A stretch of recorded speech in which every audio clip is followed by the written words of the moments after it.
तो भारतीय बाजारों के लिए FY25 यानी कि ये पूरा वित्त वर्ष थोड़ा सा स्केप्टिकल रहा, थोड़ा उतार चढ़ाव भरा रहा और आखिरी के 3 महीनों में बुरी तरह से एक बिकवाली के साथ सेटल होता हुआ दिखाई पड़ रहा है। लेकिन अब FY25 के बाद FY26 की स्थितियां कैसी रहेंगी, या ये कह लीजिए कि इस समय बाजार की जो स्थितियां हैं इनके हिसाब से आगे की दिशा और दशा कैसी रहेगी, इस पर बातचीत कर लेते हैं। और हमारे साथ आज बातचीत करने के लिए मार्केट के वेटरन सुनील सुब्रमण्यम सर मौजूद हैं। सुनील सर से हम अलग अलग समय पर बातचीत करते रहे हैं, उनका व्यू लेते रहे हैं। सुनील सर नमस्कार, स्वागत है कार्यक्रम में। नमस्कार। तो सर सबसे पहले तो मतलब कुछ छुपा तो है नहीं बाजार में, जो स्थितियां हैं वो हम सबको पता है क्या हाल है।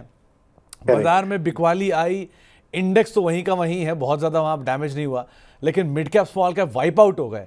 जो गेन लोगों ने 2 साल 3 साल में कमाया था वो पूरी तरह से चला गया। अब हिम्मत भी टूट रही है लोगों का और पोर्टफोलियो तो टूट ही गया है। सो करना क्या चाहिए ऐसी सिचुएशन में? पैनिक खत्म होता दिख रहा है आपको कहीं नियर टर्म में, या लग रहा है कि नहीं अभी पेन बाकी है सिस्टम में? नहीं, वो कहने के लिए 2 अहम चीज अप्रैल में सामने आएंगे। एक ये होल रेसिप्रोकल टैरिफ का चक्कर कि ट्रम्प साहब क्या करते हैं, मोदी साहब और गोयल साहब क्या नेगोशिएट करते हैं, उसके ऊपर डिपेंड होगा। अगर टॉक्स बहुत फेल हो गई तो निराशा आएगी, तो वो एक बात है। सेकंड, इकोनॉमी में जो रिकवरी की आंकड़े दिख रहे हैं कि गवर्नमेंट ने अपना कैपेक्स का खर्चा बढ़ा दिया और थोड़ी बहुत फेस्टिवल सीजन का इम्पैक्ट था, इन्फ्लेशन भी घट रही है। तो अप्रैल में जो अर्निंग सीजन आएगी ना, उसी से एक डायरेक्शन मिलेगा, क्योंकि मिड एंड स्मॉल कैप खास करके अभी भी ओवर वैल्यूड है। आपने कहा कि इतना उधर मारामारी हुआ है, फिर भी आज के दिन में वैल्यूएशन के तौर पर लार्ज कैप के कंपैरिजन में मिड एंड स्मॉल कैप अभी भी हायर वैल्यूएशन पे ट्रेड हो रहे हैं। तो अगर अप्रैल के जो अर्निंग सीजन में खबर बुरी निकली, तब आपको पेन और हो सकता है। पर मेरे ख्याल में ये दोनों की प्रोबेबिलिटी लो है, क्योंकि मेरा मानना है कि एक तरफ जो गवर्नमेंट के खर्चे के कारण ही यहाँ पर इकोनॉमी में असर पड़ा, और मिड एंड स्मॉल कैप ज्यादातर गवर्नमेंट के एक्सपेंडिचर पे डिपेंड भी करते हैं, क्योंकि अभी तक प्राइवेट का कैपेक्स का स्टोरी अभी शुरू नहीं हुआ है। तो गवर्नमेंट की खर्चा बढ़ने के कारण मेरे ख्याल में मिड एंड स्मॉल कैप की अर्निंग्स आउटलुक अप्रैल से जो आएगी वो बेहतर रहेगी, और इसीलिए मेरा मानना है कि वो एक तरफ से थोड़ी स्टेबलाइज हो सकती है।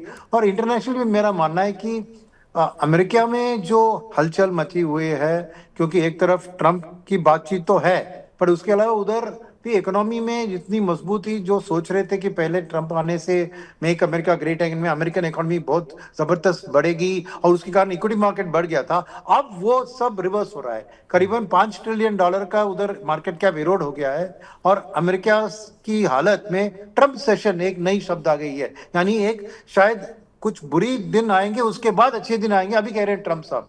तो उसमें इकोनॉमी की स्लोडाउन के अंदर तो फिर रेट कट का माहौल उधर रहेगा। अच्छा, 1 या 2 तो रेट कट दिख रहे हैं। तो अगर रेट कट होती है तो डॉलर भी वीक होगी उसके साथ। ये चीज ऑलरेडी डॉलर इंडेक्स 109 से गिरकर 103-4 के लेवल पे आ गई है। तो एफआईएस का जो अभी रुझान जो देखे ना, तो अमेरिका से हटकर बाहर वाली देशों में होगी, और यहाँ पे इंडिया की स्थिति रीजनेबली अच्छी है। हमारे आंखों के सामने हमारी जो एक्सपेक्टेशन थी उसके सामने स्लोडाउन था, मगर फिर भी वर्ल्ड की फास्टेस्ट ग्रोइंग कंट्री है हम। 6.5% की ग्रोथ भी कोई और देश हमारे नजदीक भी नहीं है। तो जरूर एफआईएस वापस इंडिया को आएंगे, ये मेरा मानना है। तो ये जो मारामारी की बात की, उसमें एक और बात मैं ऐड करूंगा, ये क्यों हुआ इतना मारामारी? क्योंकि एफआईएस तो बेच रहे थे, पर मिडिल स्मॉल कैप में क्यों हुआ इतना गिरावट? क्योंकि या तो एफआईएस ज्यादा उसमें पार्टिसिपेट नहीं करते हैं। उसका मेन कारण था कि डोमेस्टिक फंड मैनेजर ने इस स्लोडाउन को मन में लेते हुए और एफआईएस लार्ज कैप बेच रहे थे, और लार्ज कैप खरीदने के लिए उन्होंने अपना मिड एंड स्मॉल कैप में प्रॉफिट बुकिंग किया। तो ये करेक्शन जो मिड एंड स्मॉल कैप में हुआ है, जो बता रहे हैं आप, उसके मेन कारण है कि डोमेस्टिक इंस्टीट्यूशनल इन्वेस्टर्स ने मिड एंड स्मॉल कैप में प्रॉफिट बुकिंग करके उस पैसे को डाइवर्ट करके लार्ज कैप खरीदने की कोशिश की है। अब बात यह है कि पूरा पैसा उधर जा नहीं सकता है, क्योंकि फ्री फ्लोट जो होता है लार्ज कैप में बहुत ज्यादा होता है। पूरा मिड एंड स्मॉल कैप को बेच के भी आधा भी लार्ज कैप नहीं खरीद पाओगे, तो इसलिए लार्ज कैप में भी थोड़ी गिरावट आई। मगर मारामारी मिड एंड स्मॉल कैप में ये डोमेस्टिक फंड मैनेजर्स, चाहे वो इंश्योरेंस के हो, म्यूचुअल फंड के हो, पीएमएस के हो, उनकी सेलिंग इस बेसिस पे थी कि इकोनॉमिक आउटलुक स्लो डाउन में चल रहा था, वैल्यूएशन बहुत बढ़ गए थे, तो वो नेचुरली प्रॉफिट बुक कर रहे थे। सेकंड, उन्होंने भी अपना कैश बैलेंसेस भी रेज किया है। पिछले 6 महीने में 2 से 3% से आज 5 से 6% म्यूचुअल फंड के पास कैश बैलेंस है इक्विटी एयूएम के अंदर। तो नेचुरली वो भी मौका ढूंढ रहे हैं अच्छे स्टॉक खरीदने के लिए अभी। तो मेरा मानना है कि वो जो कैश उनके पास पड़ा है उसके कारण और ज्यादा गिरावट उतना नहीं आएगी शायद, और बॉटम्स रफली फॉर्म हो चुकी है मार्केट की। तो सुनील सर, जो बाजार में अभी हम देख रहे हैं कि रुपया कमज़ोर हो रहा है, ग्रोथ स्लो हो रही है, Q3 की अर्निंग्स कमज़ोर आ रहे हैं, ट्रम्प साहब के टैरिफ लग रहे हैं, और वॉर तो पहले चल ही रही थी, इनमें कुछ ऐसा था कि जो बाजार को पहले से नहीं पता था?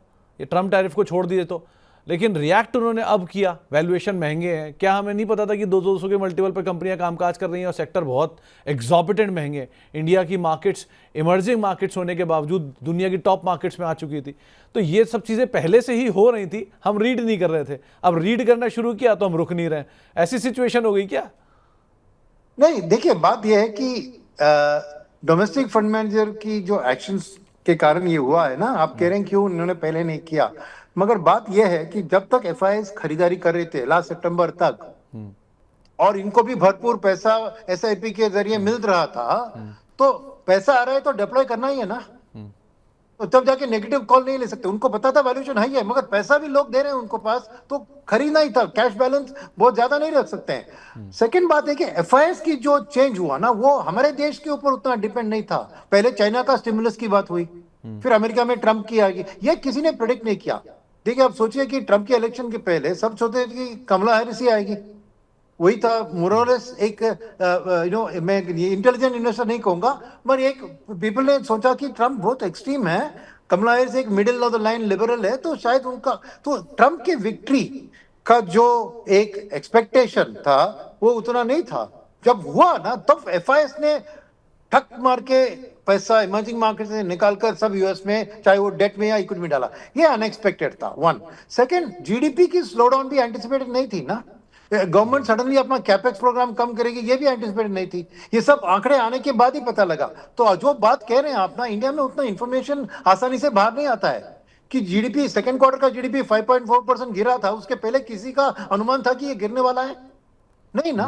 तो ये सब थोड़ी सरप्राइजिंग ही थी। ऐसा नहीं कि उनको पता था फिर भी उन्होंने ऐसी करते नहीं। मैं एक तरफ उनके पास पैसा आ रहा था, इसलिए उनको नेगेटिव एक शॉर्टिंग कॉल नहीं ले सकते थे। सेकेंड बात थी some of this was a surprise कि इतना कैपेक्स में खर्चा कम होगा गवर्नमेंट का, और इन्फ्लेशन इतनी बढ़ जाएगी। एक मॉनसून अच्छा था, फिर भी इन्फ्लेशन बढ़ी, ये किसी ने एंटिसिपेट नहीं किया। तो सुमित, मैं कहूंगा कि ये थोड़ी अनएक्सपेक्टेड चीज थी। ऐसे नहीं कि खाली वैल्यूएशंस पता था कि वैल्यूएशंस लाइफ टाइम हाई पे, इसके अलावा बाकी कोई इसमें एक बलून को पंचर करने के लिए पिन जो आ गई थी वो किसी को पता नहीं था, सच मानिए तो। सुनील सर, एक बात बताओ, ट्रंप साहब टैरिफ लगाते हैं फिर हटा लेते हैं, एक्सटेंशन दे देते हैं, तो ये कुछ डराओ धमकाओ वाली स्थिति है, या उन्होंने जैसे ऑटो पे लगा ही दिया फाइनली, और 2 तारीख को एक सबसे इंपॉर्टेंट तारीख है कि रिटेलिएटरी टैरिफ आने वाला है वहां पर भी, तो क्या हम घबरा चुके हैं या अभी और घबराना बाकी है? देखिए, अनप्रेडिक्टेबिलिटी ही चीज है। एक नॉन डेविल के साथ आप नेगोशिएट कर सकते हो, मगर जो अनप्रेडिक्टेबल है उससे कैसे नेगोशिएट करें? बट हार्ट में हार्ट आपको याद ये रखना चाहिए कि ट्रंप एक बिजनेसमैन है, वो पॉलिटिशियन और प्रेसिडेंट ऑफ अमेरिका बाद में एक बिजनेसमैन है। तो बिजनेसमैन की क्या होती है, पहले डराओ उसके बाद नेगोशिएशन। तो ट्रंप साहब भी जो कर रहे हैं ना, सभी को डरा के फिर नेगोशिएटिंग टेबल पे उनकी पोजीशन स्ट्रांग होती है ना, उसी कर रहे। तो मेरा मानना है कि ये अल्टीमेटली सब ठीक निकलेगा, मगर वो अपना प्राइस उसको एक्सट्रैक्ट करके ही रखेंगे। अब ये टैरिफ जो लगा रहे हैं ना, टैरिफ का पैसा किसको जाता है पता है? अमेरिकन गवर्नमेंट को जाता है। तो गवर्नमेंट की हालत, फिस्कल डेफिसिट इतनी बढ़ चुकी है कि उनकी हालत खराब है। इसलिए उन्होंने वो $1 मिलियन का वीजा भी लॉन्च किया, $5 मिलियन का वीजा भी लॉन्च किया। फिर अभी ये वाला जो टैरिफ है उसका भी गवर्नमेंट को ही जाती है वो पैसा। ओके, सेकेंड चीज है कि वो नेगोशिएट, अल्टीमेटली अमेरिका के लिए अच्छी चीज नेगोशिएट करने के लिए ये सब कर रहे हैं। तो हर देश को कुछ ना कुछ गिव अप करना पड़ेगा, मगर एक सर्टेनिटी आ जाए तो वो मार्केट के लिए अच्छी होगी। आज के दिन में वो सर्टेनिटी नहीं है, क्योंकि कनाडा कह रही है कि मैं काउंटर टैरिफ लगाऊंगा। ऑलरेडी उन्होंने इलेक्ट्रिसिटी के ऊपर टैरिफ लगा दिया। अमेरिका जो इलेक्ट्रिसिटी सप्लाई करती है कनाडा, उसने उसके ऊपर उसने टैरिफ और ड्यूटी लगा दिया। तो चाइना के पास बहुत अस्त्र है, उनके पास ट्रेजरी बिल की होल्डिंग है, तो गोल्ड में उसको शिफ्ट करते हैं, उनके पास एआई का सबसे लीडरशिप स्टेटस है, तो चाइना भी ऐसे चुप नहीं बैठेगी। तो मार्केट को यही डर है कि ये कब तक ट्रंप और चीन, क्योंकि मेक्सिको कनाडा को छोड़ दीजिए, वो अगल बगल वाले देश है, चाइना बिगेस्ट फैक्टर है, और चाइना कैसे रिएक्ट करेगी ये ट्रंप वाली बात के ऊपर, ये अनसर्टेनिटी मार्केट को डरा रही है। और मार्केट को खराब न्यूज हो फिर भी सर्टेनिटी हो तो उसको ऑब्जर्व करके आगे बढ़ जाती है, मगर आज पता नहीं है कि कितना खराब होने वाला है न्यूज। ये अनसर्टेनिटी ही मार्केट को बहुत हिला रही है। तो Sunil sir, considering all the factors जो हम देखते आ रहे हैं, सिचुएशन चल रही है, क्या निफ्टी 26-27 हज़ार के जोन से करेक्ट होकर जो 20-21 हज़ार के जोन तक पहुंचा है, और इसको अगर हटा भी दें, मिड कैप स्मॉल कैप जो ऊपर से 30-30% साफ हो चुके हैं, इसके बाद अब इनकी जो पॉसिबिलिटी ऑफ डाउन साइड है वो कितनी बची है? कि क्या मान के चले कि हम बॉटम तो कोई प्रिडिक्ट नहीं कर सकता, लेकिन क्या हम समवेयर नियर बॉटम है एटलीस्ट ब्रॉडर मार्केट्स के अंदर? पहला पार्ट। दूसरा पार्ट, बहुत हद तक स्पेसिफिक केसेस हैं, जैसे पीएसयूज या पीएसयू बैंक्स, वैल्यू है कोई ले नहीं रहा, या एफएमसीजी अच्छी वैल्यू है कोई ले नहीं रहा। सो इस तरह के केस टू केस बेसिस कैसे आइडेंटिफाई करें? तो पहली चीज मैं कहूंगा कि बॉटम मेरे को लार्ज कैप में फॉर्म होती हुई दिख रही है। ओके। मिडिल ब्रॉडर मार्केट में, मिडिल स्मॉल कैप में अभी नहीं दिख रही है, क्योंकि सेक्टर स्पेसिफिक जैसे आपने कुछ आइडेंटिफाई किया, पीएससी को आइडेंटिफाई किया, रेलवे से एक तरफ है, डिफेंस एक तरफ है, तो कई ऐसे सेक्टर्स है जहां पे बहुत तेजी से आगे बढ़ चुकी थी। तो डोमेस्टिक फंड मैनेजर्स, देखिए बात ऐसी है कि आज सभी फंड मैनेजर्स की सोच है कि मैं क्वालिटी के पीछे जाऊं, मेरे को वैल्यू या मोमेंटम, ये दोनों चीज आज पसंद नहीं है उनको। तो जो भी स्टॉक्स वैल्यू के बेसिस पे या मोमेंट के बेसिस पे बढ़ चुकी है, वहां पे और भी गिरावट के चांसेस है। जहां पे सर्टेनिटी ऑफ अर्निंग्स है, वहां पे रिएलोकेशन ऑफ कैपिटल शुरू हुआ है और होगा। तो वो लार्ज कैप क्षेत्र में ज्यादा सर्टेनिटी का एक इफेक्ट है। तो मेरे ख्याल में लार्ज कैप में जो भी अभी भी एफआईएस पिछले 2-3 दिन से मैं देख रहा हूँ कि एक्चुअली एफआईएस वापसी कर रहे हैं, बट डोमेस्टिक बेच रहे हैं, नेट डोमेस्टिक का नेगेटिव है। क्योंकि क्या हो रहा है कि वो अभी भी ब्रॉडर मार्केट में बेच रहे हैं और थोड़ा बहुत लार्ज कैप्स जो भी उनको अवेलेबल है खरीदने की कोशिश है। तो लार्ज कैप क्षेत्र में मेरे को बॉटम फॉर्म हो चुका है, और इससे ज्यादा मेरे को गिरावट में भी 5% मैक्स, उससे ज्यादा गिरावट नहीं एंटिसिपेट करूं। पर मिडिल स्मॉल कैप में बहुत स्टॉक स्पेसिफिक और सेक्टर स्पेसिफिक कॉल एक्शन होगी, और एक पूरा क्लैरिटी अर्निंग सीजन में जो गाइडेंस आती है, एक ये क्वार्टर की अर्निंग्स भी उतना इंपॉर्टेंट नहीं है जो अप्रैल 10 से आएंगे। हमको जो इस साल के लिए जो प्रोजेक्ट करते हैं ना अर्निंग्स 2025-26 के लिए, वो उस चीज के ऊपर फ्रेश एलोकेशन करेंगे। बिकॉज आज जहां पे भी वैल्यूएशन बहुत बढ़ चुकी है, प्राइसेस बहुत बढ़ चुकी है, वहां प्रॉफिट बुकिंग अभी भी जारी होगा, तो उसमें डाउट ही नहीं है। तो मेरे को ब्रॉडर मार्केट में मैं नहीं कह सकता कि अभी बॉटम फॉर्म हुआ है, बट क्या है कि एक फंड में अगर आप निवेश करेंगे तो फंड मैनेजर आपको सही उसको डाइवर्ट कर सकता है। इंडिविजुअली एक रिटेल निवेशक को आज जाके ब्रॉडर मार्केट में मिडिल स्मॉल कैप स्टॉक खरीदना बहुत हानिकारक हो सकता है। तो सुनील सर, जो लास्ट ऑब्जर्वेशन है उसके हिसाब से एसआईपीज़ का फ्लो अभी भी कंटिन्यू है, ठीक ठाक है, कोई बहुत बड़ा पैनिक वहाँ नहीं आया है, लेकिन जो कैंसिलेशन ऑफ एसआईपीज़ हैं वो थोड़ा ज़्यादा होते हुए दिखाई पड़े थे लास्ट मंथ में। मे बी वो टैक्स एडजस्टमेंट की वजह से होते हुए दिखाई पड़े हो, मे बी बाजार के पैनिक की वजह से दिखाई पड़े हो, लेकिन फिर भी जो फंड मैनेजर उनके हाथ में बहुत स्ट्रॉन्ग कैश है अभी भी डिप्लॉय करने के लिए। और ये बात सही है कि बहुत सारे फंड मैनेजर्स एक हैवी कैश के रिजर्व्स के ऊपर बैठे हुए हैं। तो क्या वो वैल्यू देख रहे हैं बाजार में, स्टेबिलिटी का सही मौका देख रहे हैं, या नए फाइनेंशियल ईयर का इंतजार कर रहे हैं? नहीं, नए फाइनेंशियल ईयर में outlook, company specific, sector specific outlook form करने के लिए इंतजार कर रहे हैं। कैश है, मगर आज जाके वो एक गिरती हुई चूड़ी को पकड़ने के कारण जैसे है, हाथ तो लाल होंगे ही होंगे, राइट। तो आज कोई खरीदने का उनको एक कॉन्फिडेंस नहीं है, क्योंकि अर्निंग सीजन कैसी होने वाली है। स्पेशली आप मिड एंड स्मॉल कैप में ज्यादा आपको ब्रोकरेज हाउसेस का कवरेज नहीं होता है, लार्ज कैप में ढेर सारे ब्रोकर्स स्टडी करते हैं, तो 2-3 ब्रोकर के रिपोर्ट पढ़ेंगे तो एक आइडिया आपको इजीली हम बना सकते हैं कि ये कंपनी की आउटलुक क्या है, मार्केट शेयर में क्या इंपैक्ट होगा, इन्वेस्टमेंट कैसे कर रही है, सब क्लैरिटी मिल। मगर मिड एंड स्मॉल कैप वैसे नहीं है। आईपीओ के टाइम में सभी brokers, merchant bankers, investment bankers सब आके उसके बारे में अच्छी खबर फैलते हैं, पर उसके बाद कवरेज के लिए, क्योंकि उनका फ्लोटिंग स्टॉक बहुत कम है, बहुत बड़े बड़े ब्रोकर्स को कवर नहीं करते, तो हर फंड मैनेजर को अपनी एनालिस्ट टीम के साथ इंडिविजुअल कंपनी से जाके मिलकर बता करना पड़ेगा कि क्या है आपकी स्थिति, ऑर्डर बुक कैसी है, साल कैसा दिख रहा है, और उसके ऊपर उसको जज करना है। ये बात सब अप्रैल में ही शुरू हो सकती है, क्योंकि अब कूलिंग, आपको उनका क्वाइट पीरियड है ना, अर्निंग्स के पहले वो बात भी नहीं कर सकते फंड मैनेजर से हर कंपनी। तो इसीलिए मिड एंड स्मॉल कैप में एक कॉन्फिडेंस किसी भी चीज को, एक ऐसा नहीं कि पूरे मार्केट में नहीं, मैं जैसे आपने पीएसयू बैंक का जिक्र किया, मेरे ख्याल में अभी पीएसयू बैंक खरीदने का वक्त आ गया है। पीएसयू बैंक्स, क्यों मैं कह रहा हूं कि अगर आप देखें कि ये 1 लाख करोड़ का जो गवर्नमेंट टैक्स के थ्रू गिव अवे बजट में अनाउंस किया, वो अप्रैल से ही मार्केट में आएगा ना, वो आएगा, थोड़ा कंजम्पशन में आएगा, थोड़ा सेविंग्स में आएगा, कासा बैलेंस में आएगा, तो पीएसयूज के लिए अच्छी एक फंडिंग की सपोर्ट मिलेगी, नंबर 1। सेकंड चीज है कि मेरा मानना है कि कंज्यूमर डिस्क्रिशनरी में भी एक पॉजिटिव दिखेगा। अभी समर है, गर्मी तो बहुत है, तो नेचुरली एसी, रेफ्रिजरेटर, इनकी सेल्स अच्छी होगी, तो वहां पे थोड़ा एक क्लैरिटी है कि नंबर्स अच्छे आएंगे।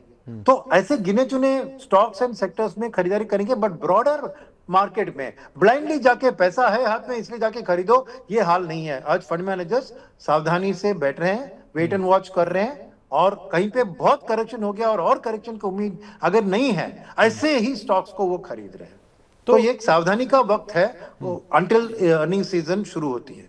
तो सुनील सर, एक बात बताएं, जो सेक्टर्स दो तरह के बटे हुए हैं, एक सेक्टर वो जो ट्रम्प साहब के टैरिफ का मेजर इम्पैक्ट झेलने वाले हैं, मिसाल तौर पे फार्मा हुआ, मिसाल तौर पे आईटी हुआ, ऑटो हुआ, जो इनकी एक्सपोर्ट्स हैं वहाँ पर या जो कहीं ना कहीं रिलेटेड है।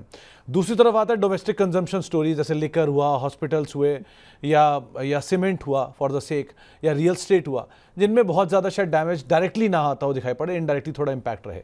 तो इसको आप कैसे टेक्टिकल शिफ्ट देख रहे हो, कहाँ से दूर रहना चाहिए, कहाँ पर अभी रहना चाहिए? नहीं, मैं कह रहा हूँ कि एक डोमेस्टिक ओरिएंटेशन रहना चाहिए, क्योंकि आपने एक्सपोर्ट्स की बात की, मैं कहूंगा कि इंपोर्ट्स में भी डेंजर है। क्योंकि क्या है कि ये जो टैरिफ लगते हैं उसके कारण सभी प्राइसेस के दाम बढ़ सकते हैं ना, तो चाहे वो अमेरिका के टैरिफ लगाए दे, बट वही प्रोडक्ट इंडिया को भी बेचना है तो थोड़ा इंपोर्ट में कॉस्ट बढ़ सकता है। तो एक एक्सटर्नल ओरिएंटेशन से थोड़ा सावधान रहेंगे और डोमेस्टिक के ऊपर फोकस रहेंगे। तो डोमेस्टिक में क्या होता है, बैंकिंग आता है, फाइनेंशियल सर्विसेज आती है, और फिर कंज्यूमर डिस्क्रिशनरी आती है, और एफएमसीजी भी आती है। ये सब प्योरली डोमेस्टिक प्ले है। तो एक सेफ्टी चाहिए, तो इन्हीं सेक्टर में मैं ढूंढूंगा सेफ्टी, क्योंकि यहाँ पे टैरिफ का ज्यादा इम्पैक्ट उतना नहीं दिख रहा है। ओके, तो उस चीज के ऊपर, मगर मेरा मानना है कि आप रिटेल निवेशक की बात कर रहे हैं ना, तो अब जैसे मैं कह रहा था ना, अब जाके कोई स्टॉक को खरीदना उचित नहीं होगा, क्योंकि वैल्यूएशंस अभी भी मिड एंड स्मॉल कैप में वैल्यू स्टेज में नहीं आया है। अभी भी उनके जो ग्रोथ के एक्सपेक्टेशन के नंबर आज दाम में है, वो ग्रोथ अगर अप्रैल में आके दिखता है कि ये ग्रोथ होगा, तभी वो वैल्यूएशन जस्टिफाइड होगी। नहीं तो आज के दिन में लार्ज कैप के कंपैरिजन में अभी भी mid and small cap higher, much higher valuation में ट्रेड हो रहे हैं। तो ऐसा नहीं कि कोई सेक्टर जो हमने बताया भी सेक्टर, वहां पे भी पीएसयू बैंक में करेक्शन हुआ है, मगर फिर भी क्या वैल्यू पिक है अभी तक? अभी इंडियन मार्केट में मेरे ख्याल में कोई भी वैल्यू पिक नहीं है। तो एक चीज और सुनील सर, नंबर्स के लिहाज से देखा जाए, देश में सबसे ज्यादा मुनाफा कमाने वाली कोई कंपनी अगर बची है तो एसबीआई है। 6 लाख करोड़ का करोड़ों की मार्केट कैप है और 80,000 करोड़ का मुनाफा है साल का। और साथ साथ रिलायंस दूसरी कंपनी है जो 80,000 करोड़ रुपए का मुनाफा कमाती है और 17 लाख करोड़ की मार्केट कैप लेके बैठी है। सो इस तरह का वैल्यू में डिफरेंस मिल रहा है। चलो एप्पल टू एप्पल कंपैरिजन नहीं है, लेकिन प्रॉफिटेबिलिटी के लिहाज से देखा जाए तो टॉप 10 कंपनीज में जो मुनाफे में टॉप 10 है, उनकी वैल्यूएशन में एक बड़ा डिफरेंस है। पीएसयू बैंकिंग बास्केट में एंड प्राइवेट बैंक्स में वैल्यू का बड़ा डिफरेंस है, हमेशा से रहता है। तो ये जो जहां जहां पे बड़े बड़े पॉकेट्स में डिफरेंस मिल रहा है या डिस्क्रिपेंसीज मिल रही हैं, इनका फायदा उठा लेना चाहिए क्या, या और अभी डिफरेंस बढ़ेगा, चीपर और चीप होगा, कॉस्टलियर और कॉस्टली होगा? यस, जो आपने अभी कहा वही सही है। चीपर और भी चीप हो सकता है, कॉस्टली और भी कॉस्टली हो सकता है, क्योंकि ये डिफरेंस के पीछे एक लॉजिक एंड रीजन है जी।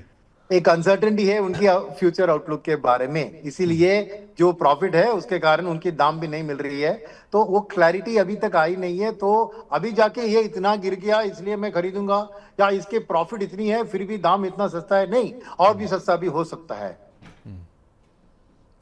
अब ये देखिए, अब में ना डाइवर्सिफिकेशन की टाइम है। अब आपको अगर स्टॉक्स भी खरीदना है तो कितने कॉन्ट्रा लेवल के स्टॉक्स आप खरीद के पोर्टफोलियो में रखोगे वही बेहतर होगा, क्योंकि आज सिचुएशन अनप्रेडिक्टेबल है। तो आपको ऑलवेज एक बैकअप ऑप्शन चाहिए कि ये नहीं चलेगी, आपको फ्यूचर में दिखेगा ना।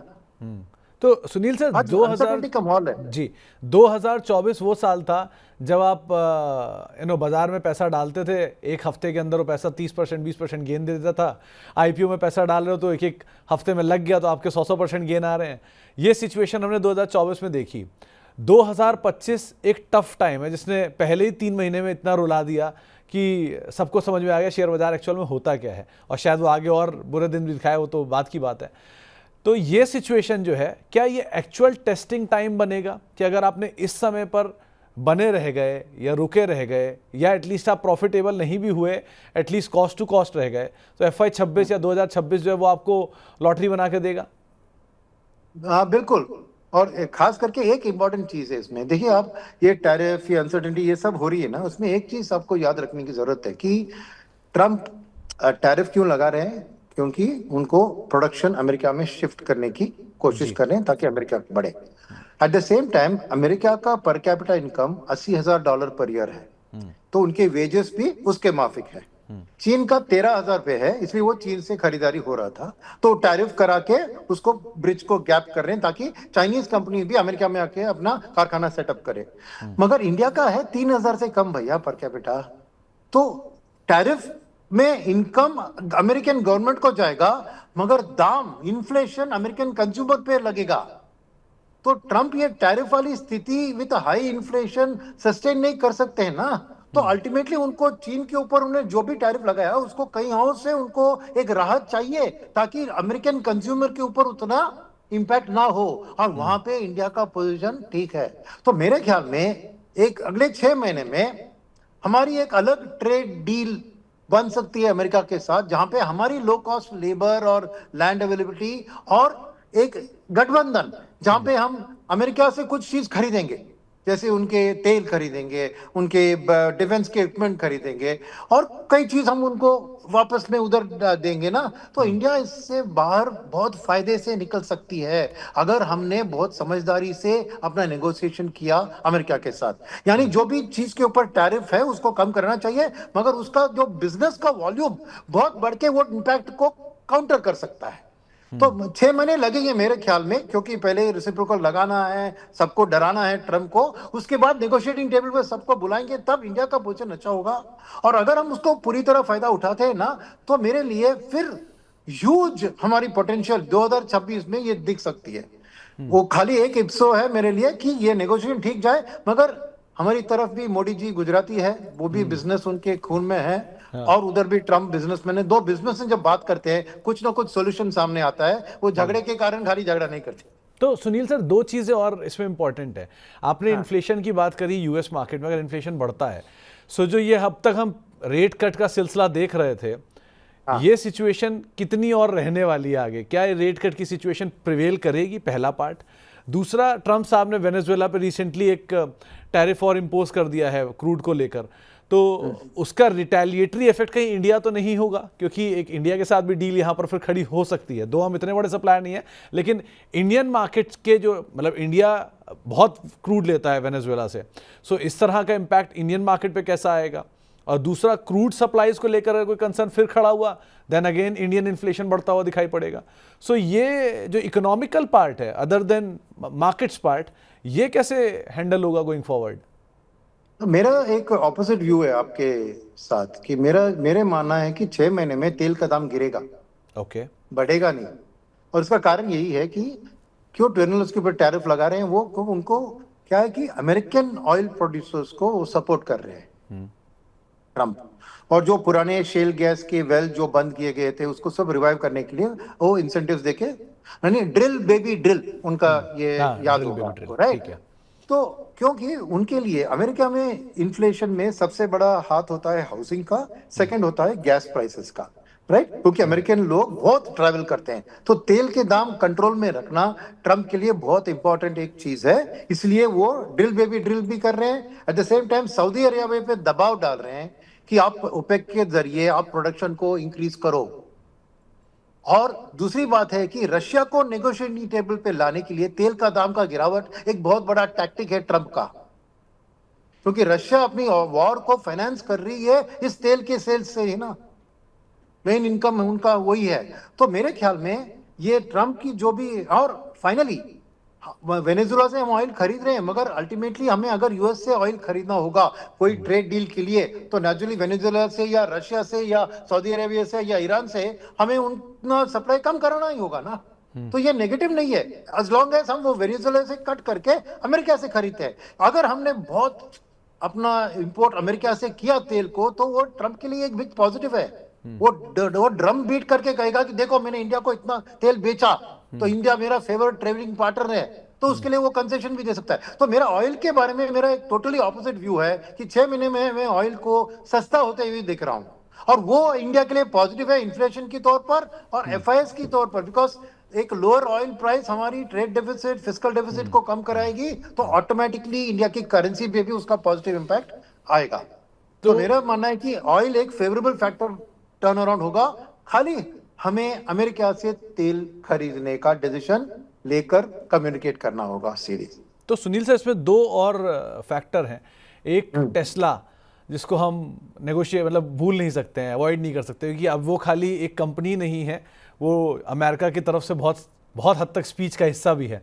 सो टेस्ला का इंडिया में आना और ट्रेड इंडिया के साथ रहना किस तरह का रहेगा, पहला पार्ट। दूसरा, अगर हम क्रूड रिलेटेड काम फोकस ज़्यादा करेंगे, तो जो ऑल्टरनेट सोर्स ऑफ एनर्जी है, जिसमें हाइड्रोजन, जिसमें रिन्यूएबल, जिसमें सोलर, विंड, ये सब आ जाते हैं, ये सेक्टर का क्या स्टेटस रहेगा? कि यहाँ पर इंडियन मार्केट उसके ऊपर बहुत केपेक्स करके बैठी है, एक बड़ी कैपेसिटी गवर्नमेंट लगा रही है। नहीं, उसमें प्रॉब्लम नहीं है। इंडिया एक ग्रोइंग इकोनॉमी है, हम 83% हमारा ऑयल को इंपोर्ट करते हैं, तो हमारी जो इंक्रीमेंटल ऑयल की प्रोडक्शन, अगर जीडीपी ग्रोथ 6.5% है और इन्फ्लेशन 4%, यानी 10% के करीब नॉमिनल जीडीपी ग्रोथ होती है, तो तेल का डिमांड 10% नहीं बढ़ेगा, क्योंकि हम इस पे डाइवर्ट कर रहे हैं, बट फिर भी 6% पे तो ग्रो करेगा ना। ऐसा नहीं है कि वो नेगेटिव में जाने वाला है। तो जितना भी हम सस्टेनेबल पे इन्वेस्ट कर रहे हैं वो तो जारी रहेगा, क्योंकि हमें डॉलर की सेविंग करनी है ना। तो अल्टीमेटली हमारी ग्रोथ, ओवरऑल इकोनॉमी की ग्रोथ 10%, तो तेल का रिक्वायरमेंट, जो क्रूड का रिक्वायरमेंट है, वो 5-6% पे ग्रो होगा। बस वही होगा कि ओवरऑल उसका शेयर कम होगा, मगर अल्टीमेटली 5 साल बाद, 10 साल बाद आज से ज्यादा ही तेल खरीदते रहेंगे हम, क्योंकि टोटल इकोनॉमी ग्रोथ वही है। तो उसके बारे में मेरे को कोई दिक्कत नहीं दिख रही है। टेस्ला की बात की आपने, वो छोटी बात है। टेस्ला एक हाई एंड कार प्रोड्यूसर है, तो टेस्ला का इंडिया में आके कोई बहुत बड़ा इंपैक्ट एक हाई एंड कार्स में दिखेगा, मगर मास मार्केट में उतना नहीं होगा। तो ये मेरे लिए, और वो एक हमें देना पड़ेगा, उनको गिव अवे टेस्ला को देना पड़ेगा, हार्ली डेविडसन को देना पड़ेगा। ये सब बहुत इंपॉर्टेंट है, इमोशनल इश्यूज है, ट्रम्प और उधर है, तो नेचुरली वो गिव अवे करेंगे। बट इसके कारण इंडियन ऑटो इंडस्ट्री में मेरे को कुछ फर्क नहीं दिखता है। और आज मस्त साहब ने कहा कि ये टैरिफ का इम्पैक्ट मेरे कंपनी के ऊपर भी पड़ेगा, क्योंकि वो भी अपने कंपोनेंट्स बाहर बना के अमेरिका में इंपोर्ट कर रहा है, तो टैरिफ इम्पैक्ट बस के कंपनीज के ऊपर ही लगने वाला है। मगर बात यह है कि आपने वो एक पहले प्रश्न पूछा था कि रेट हाइक होगा क्या अमेरिका में? नहीं होगा, क्योंकि पवल बार बार ट्रम्प को वार्न कर रहे हैं कि आपके टैरिफ के कारण मैं रेट कट नहीं कर पा रहा हूं। हाँ। तो मैंने कहा ना, ट्रम्प बिजनेसमैन है, तो अल्टीमेटली वो भी, उसको भी चाहिए एक इंटरेस्ट रेट कट चाहिए, उसको भी चाहिए वीक डॉलर, क्योंकि अगर अमेरिका की एक्सपोर्ट्स कॉम्पिटिटिव होनी चाहिए ना, तो डॉलर को वीक होना ही है। तो ये मेरा मानना है कि अल्टीमेटली ट्रम्प और पवेल साथ में एक गठबंधन आ जाएगा कि मैं इतना टैरिफ का इंपैक्ट इतना नहीं आने दूंगा इकोनॉमी के ऊपर, इन्फ्लेशन कंट्रोल में रहेगी, तो आप प्लीज मेरे लिए रेट कट करा दे। तो टाइम लगेगा, वक्त लगेगा, ऐसे नहीं कि कल हो जाएगा, ये 3-4-6 महीने लगेंगे। पर मेरा मानना है कि एटलीस्ट तो 2 रेट कट अमेरिका में अब तक मेरे को दिख रहा है इस साल, क्योंकि इकोनॉमी में स्लो डाउन आ चुकी है। तो इकोनॉमिक स्लो डाउन पर अगर ट्रम्प वो टैरिफ की बात, ये अप्रैल महीने में देखते हैं ना क्या होता है, कैसे अरे सुबह को लॉन्च करते हैं, शाम को विड्रॉ भी करते हैं ना। हाँ जी। तो सुनील सर, लास्टली एक चीज़ और पूछनी है, क्योंकि अब हम एक बड़ा जो ट्रिगर होगा वो अर्निंग सीजन भी होगा।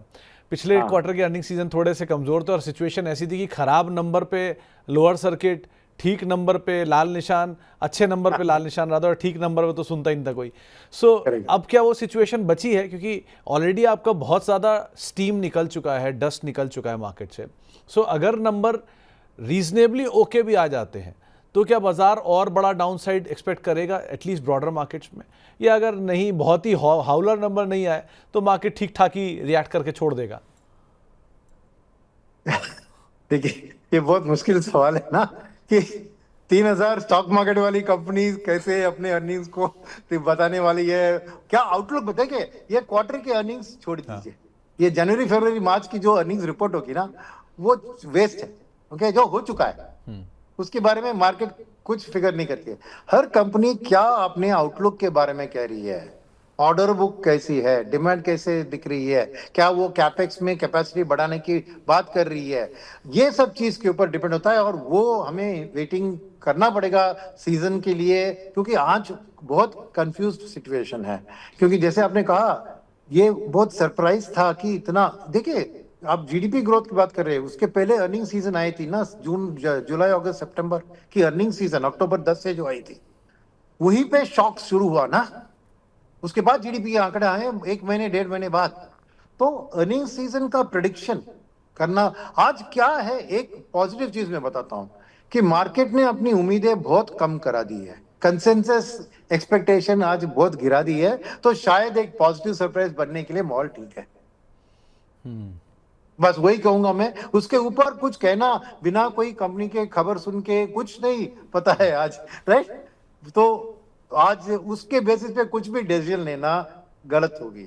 आज वेट एंड वॉच की सिचुएशन में कहूंगा, आप डाइवर्सिफाइड म्यूचुअल फंड में पैसा डालें ताकि फंड मैनेजर आपसे पहले वो एक्शन करा सकते हैं। आप उस रिजल्ट को आए फिर एनालाइज करें फिर डिसीजन ले, तब तक मौका हाथ से छूट सकता है। इसलिए डाइवर्सिफाइड जो भी मल्टी कैप फंड हो या large and mid cap, flexi cap, ऐसे फंड्स में आप निवेश करेंगे तो फंड मैनेजर आपसे आगे उधर करेगा। अगर आपको करना है वो भी चीज मैं कहूंगा कि थोड़ा स्टैगर्ड तरीके से कीजिए। 3-4 महीने में आप लमसम को एक ब्रेकअप करके कीजिए, क्योंकि जो वॉलेटिल का माहौल है उसमें आपको स्टैगर करने का बेनिफिट जरूर एक एवरेजिंग के थ्रू मिल सकता है। तो मेरा यही मानना है कि ये शेयर बन के मार्केट में घुसने का वक्त नहीं है, राइट। ये थोड़ा सावधान बैठ के साइड में बैठ के स्टैगर्ड तरीके से मार्केट में इन्वेस्टेड रहना है। कोई रिडम्पशन करके बाहर निकालने की जरूरत नहीं है, क्योंकि अनप्रेडिक्टेबिलिटी है। जो भी स्टॉक अभी तक गिरा नहीं है वो शायद बढ़ सकता है, जो बहुत ज्यादा गिरा है वो रिकवर भी हो सकता है। तो मेरा मानना है कि आप अभी वेट एंड वॉच कीजिए। ये अनसर्टेनिटी अप्रैल 2 से अप्रैल 15-20 तक आपको क्लैरिटी ट्रम्प के बारे में थोड़ी मिल सकती है। फिर अप्रैल 10 से अर्निंग सीजन की शुरुआत, शायद मई 10 या मई 20 तक आपको आधा से ज्यादा कंपनीज की अर्निंग्स आ जाएगी, एक कंप्लीट पिक्चर बनने शुरू होगा, तब डिसीजन मेकिंग का वक्त है। आज एक स्टैगर्ड इन्वेस्टमेंट अप्रोच का वक्त है। तो शेर बनने का वक्त नहीं है, फिलहाल लोमड़ी बनने का वक्त है। थोड़ा समय दीजिए और ज़्यादा बेहतर समझदारी के साथ काम कीजिए। बहुत बहुत शुक्रिया सुनील सर, हमारे साथ हर बार की तरह मौजूद रहने के लिए, बातचीत करने के लिए। उम्मीद करते हैं सर जो अब जो सेकंड पार्ट ऑफ लाइफ है वो आप ज़्यादा एंजॉय कर रहे होंगे, जो आपका रिटायरमेंट पार्ट है। और ट्रैवलिंग भी आपकी बहुत कम होगी, मुझे पता है आप बहुत ट्रैवल करते थे, आप और मैम दोनों बहुत ट्रैवल करते थे। करेक्ट। अब आप दोनों आराम से अपना बढ़िया समय बिता रहे होंगे। आगे भी आपसे सर मुलाकात होती रहेगी, मिलते रहेंगे। लेकिन बहुत बहुत शुक्रिया सर अपना आउटलुक हमें देने के लिए, हमसे बातचीत करने के लिए। तो आप सुनील सर को सुन रहे थे, बेबाक अंदाज में उन्होंने बताया कैसे आपको मार्केट्स में कामकाज करना है और किस तरह की स्थितियां देखने को मिल रही है। लेकिन इस पूरी स्थितियों के बीच में बाजार की स्थिति कैसी रहेगी, इस पर हमारी खास चर्चा आपने अभी भी सुनी। फिलहाल इतना ही, नमस्कार।